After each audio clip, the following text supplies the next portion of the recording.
La deuxième journée du voyage du pape François sur l'île de Chypre s'est ouverte sous le signe du dialogue œcuménique. La première rencontre a eu lieu à l'archevêché orthodoxe pour la visite de courtoisie à sa béatitude Chrysostomos II, archevêque orthodoxe de Chypre.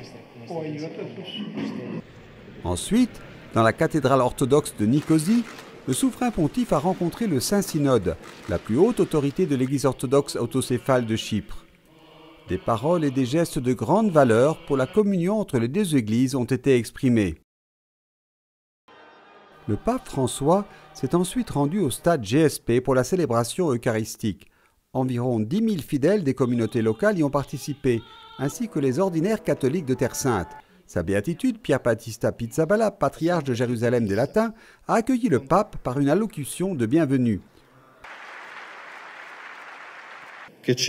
Que Chypre devienne pour les autres églises un modèle d'unité et d'harmonie, de rencontres et d'amitié sincère.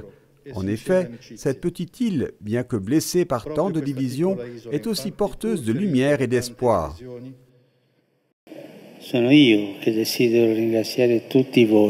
À la fin aussi, le salut du pape François. Je désire vous remercier tous. Ici, à Chypre, je respire un peu de cette atmosphère typique de la Terre Sainte, où l'Antiquité et la variété des traditions chrétiennes enrichissent le pèlerin. Cela me fait du bien, et cela fait du bien de rencontrer des communautés de croyants qui vivent le présent avec espérance, ouvertes à l'avenir, et partagent cet horizon avec les plus démunis.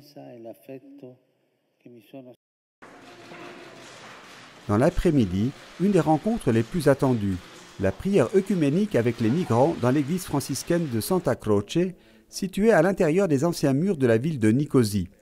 Le mur du fond borde la zone tampon de l'ONU. Après avoir écouté les témoignages de certains migrants, le pape a voulu dénoncer ce nouvel esclavage.